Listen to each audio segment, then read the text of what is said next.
Hello, it's the Great Canadian Bagel here today with the first episode in a series that's going to go forward on updates in Canadian politics. So, the first update of this series is, will there be a non-confidence vote on September 24th? I think it's the first day Parliament's sitting back after the prorogue. So, I guess to start with here, I'm going to go over some news articles that have come up at the breakdown, and then I'm going to go over the electoral projection of 338 Canada before I will go into describing what I think is going to happen. So, for everybody who's paid any attention, and for those of you not, the Bloc Québécois leader, Yves-Francois Blanchet, has said on August 12th, and has reiterated the point since then, that Justin Trudeau, Bill Morneau, and Katie Telford must resign or he will personally call an election. Now, Bill Morneau has resigned as of last week, but Justin Trudeau and Katie Telford still hold office, and it looks like that they are going to maintain to hold office. So, considering the prorogation that happened and how we are having a new throne speech being given once Parliament returns, it's, to me, pretty safe to say that unless Blanchet is just spewing hot air, meaningless words, virtue signaling, really, the Bloc's voting no on throne speech. So that gets 32 votes down. Okay? Now, those of you might be wondering, well, just the Bloc's not going to topple the government, and you're correct. So, it's not just the Bloc, though. Every Conservative leader in the leadership race, I don't feel the need to bring up stories for this. This is pretty self-evident if you look up literally anything. It's everywhere. O'Toole, McKay, Sloan, and Lewis have all said that they're going to go topple they will vote no confidence on the government when it's appropriate. So, to me, that means if they think that the electoral projection is favorable to them, they will vote for no confidence. So, assuming that it's looking positive for them come September 24th, they also would vote no confidence, adding another 121 seats to the non-confidence vote, giving you 153. So that means you either need some Liberal backbenchers revolting or NDP sliding with it. Now, people keep saying that the NDP doesn't have the money or they don't have the stomach to vote for a non-confidence vote. So let's look into this. So according to this CBC article here, published August 21st, the NDP campaign spokesperson says that they're in a much better fiscal situation than they were last year in the election. So I think that really puts a nail in the lid of any speculation the NDP don't have enough money. Clearly they're saying they have enough money or else they wouldn't say this.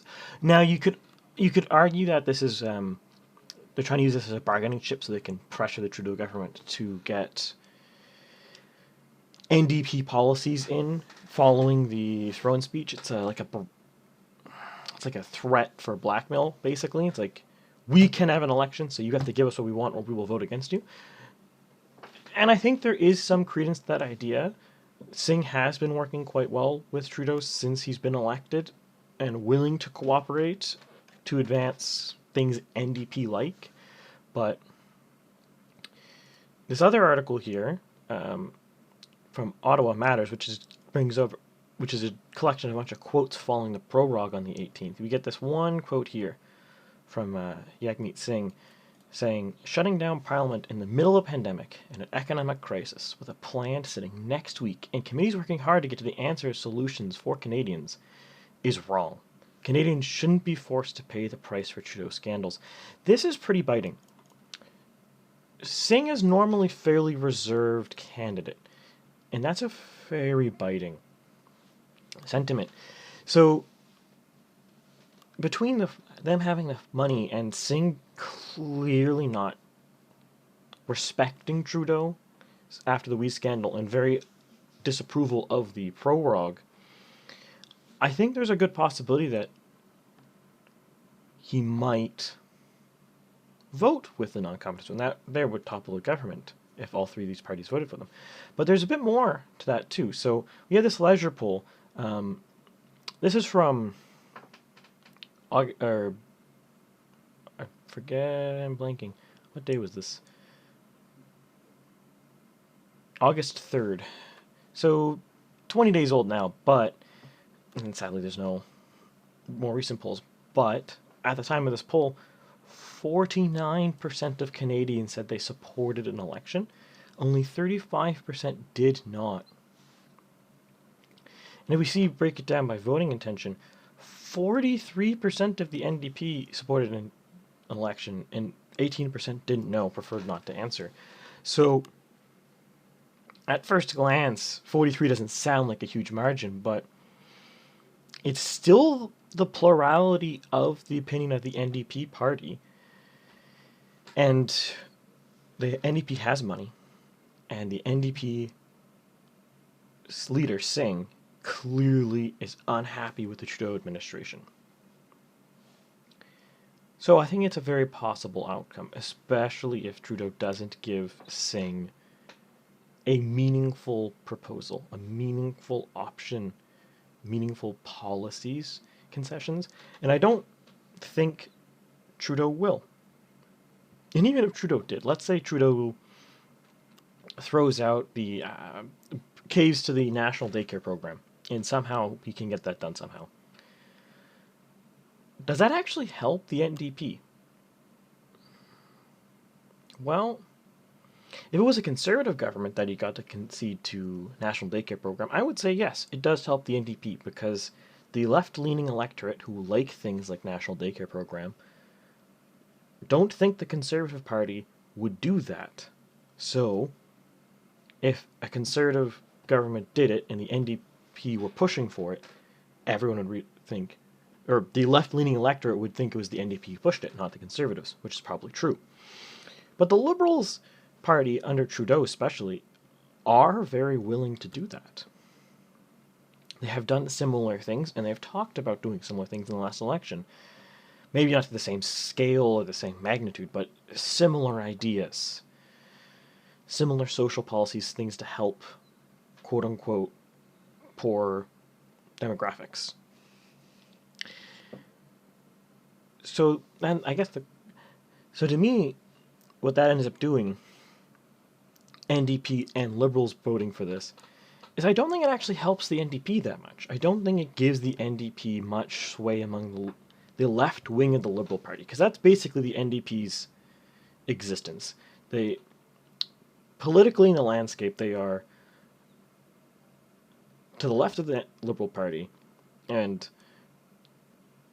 parallel to the Green Party. So to get more votes for the NDP, they have to erode at the Liberal Party left wing and erode at the Green Party's green wing. They're all green. But, so that's their two options to gain politically. And I don't think from a pure pragmatic political standpoint, I don't think it makes sense as a political figure for Singh to in this particular moment to support a Trudeau national daycare program or something similar to that. Because I don't think it's going to help him electorally. I think it's going to make him look bad to a significant portion of his party, 43%, who want an election. And since the NDP have went out of their way, they didn't have to do this. They went out of their way to say they have money for an election. I think the NDP's going up for it. Now, I think the NDP still have a back door if they don't want to do it, if they think the polling has turned against them. But, considering how poorly the NDP did in the last election, they got 16-ish% of the vote, 24 seats. It's very difficult to imagine they could do worse than that. Now, if we look at the 338 projection, we see overall, not to be surprised, West very conservative. Though right now, actually, if we zoom into Greater Vancouver area, this has flipped quite heavily over COVID from conservative to liberal, but the Conservatives are trying to make inroads back into there, and it's NDP as well. So, possible gains to be made there for NDP or the Conservatives from the Liberal Party. And similar things going on in Ottawa. Right now, the Liberals have kind of stabilized, or sorry, this is Ontario, have somewhat stabilized in Ontario, but recently, like this riding and this riding are neck and neck for the NDP.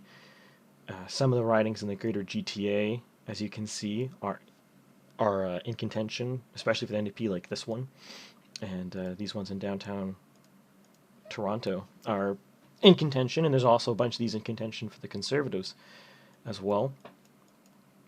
So the NDP definitely has the room to gain ground, even right now, going forward. Conservatives have room to gain ground, but they are currently back below their 2019 position, which I'll show you in a second. The Bloc is in a weird flux situation. I think the Bloc is always going to be in a weird flux situation, but given Blanchet's performance in 2019, I think the Bloc will gain seats going into another election. They have, I believe, 32 seats right now in Parliament. And I believe this projection from 338 is still having them at 32 seats, but I think in reality, you'll see some of these ridings, those are actually Bloc ridings originally, you'll see some of these ridings actually flip to the Bloc. Some of these swing ridings that the LPC hold. So we'll see, but I think the Bloc does have the potential to make gains at this point. So if we go here and look at the overall numbers, so 338 Canada has them at 35.4% for the Liberal Party, about 30.8% for the Conservatives, and 17.1% for the NDP. So this one is the big one. The NDP got 15.93% of the vote in 2019 election, and they started the election quite low. Well below that. I think they were neck and neck with the Green Party around 12%. So them being 17% going into the election, going into a potential fall election, when the Liberals are looking quite vulnerable on their left flank, I think they have a lot of room to grow. I think it's quite safe to say that a well-done NDP campaign could get them more seats. So, with that in mind, I think the NDP are pretty safe to say that they might go for it. Bloc 2, they're polling 7.2% here. Margin of error about 1. I don't remember what they got in 2019 election. Let's see. 7.63. So they're about statistically where they were, or a bit below where they were in 2019. But again, Blanchet is quite a good campaigner, given what we saw last year when he came in February to a party that was dead and resurrected this dead party into the third largest party in the country. So I think he definitely has a lot of room to gain in Quebec specifically, because if we go back to this leisure poll, 52% of Quebec say they want an election. They don't like Trudeau anymore. And obviously some of these are Conservatives, some of these are NDP, some of them are Bloc, some of them are Greens and all that. But the important thing to see here is only 34% in Quebec generally vote LPC. So clearly, obviously this 34% is not going to be all Liberal voters, but it's mostly just the Liberal voters, it seems, or the left or the pro-Trudeau wing of the NDP Green Party who are really against it. Seems more or less all of them want the election to happen. So I think it's safe to say the Bloc is going to go for it. I don't think Blanchet's going to back down. I really think the NDP will go for it as well. The Green Party, probably. I think they can gain a couple seats this election too, but the Green Party doesn't really matter in this regard to actually topple the government. Their support would just add more fire to the flames, but I don't think they're not the swing vote here. In this case, though, the Conservative Party, hovering at 30.8, that's a concern for them. If they're down 5 points going into a forced election with a new leader, it's hard to say. We'll see if they get a pull bump the next couple of weeks from their leadership race today. It's going to be announced at 4 o'clock, or I'm sorry, 8 o'clock, 4 hours from now, or from time of recording. But until then, it depends on the leader. I don't think Aaron O'Toole will vote for. Or I don't think Aaron O'Toole, if he wins, would go for the non-confidence vote right now. I just don't think they would put them in the position. I think Leslie Lewis or Derek Sloan will. And Peter MacKay, uncertain about. He's kind of... He's more of a wild card. So we'll see. And wild card in immediate calling an election kind of sense. I think he will, but it's hard to say. And as you see here, though, some of these numbers are starting to look pretty good for the Conservatives overall. Like, obviously, they need to regain some ground they lost in British Columbia, but I think actually that's mostly polling error. I think the Conservatives are doing a much better position in British Columbia than are being listed here. They didn't really gain any ground in the Atlantic or Quebec. They actually lost some ground by 1.5% there. The prairies all are really hard to pull for some reason. Their poll numbers are always wrong for the prairies. So we'll see. I think that these two are probably off. In reality, I think if we scroll back up here, we have this 4.4 margin bar. I think it's probably closer to like 31, 32% for the Conservative support because Alberta and British Columbia, I think, are being polled incorrectly. But that said, the Conservatives, if we scroll back down here from 338, even with this incorrect polling going on, are still easily leading Alberta. So they pick up 2 more seats maybe from the Liberals. Nah, it's not going to change any of the calculus for an election. Maybe they pick up some seats in British Columbia, it might, but it's probably not. We'll see. Definitely look next week when the new Conservative leaders in, and hopefully we get a bunch of polls coming in to see if there's any big boost of support. We'll find out, but stay tuned next week. And that's all for the day. See you around.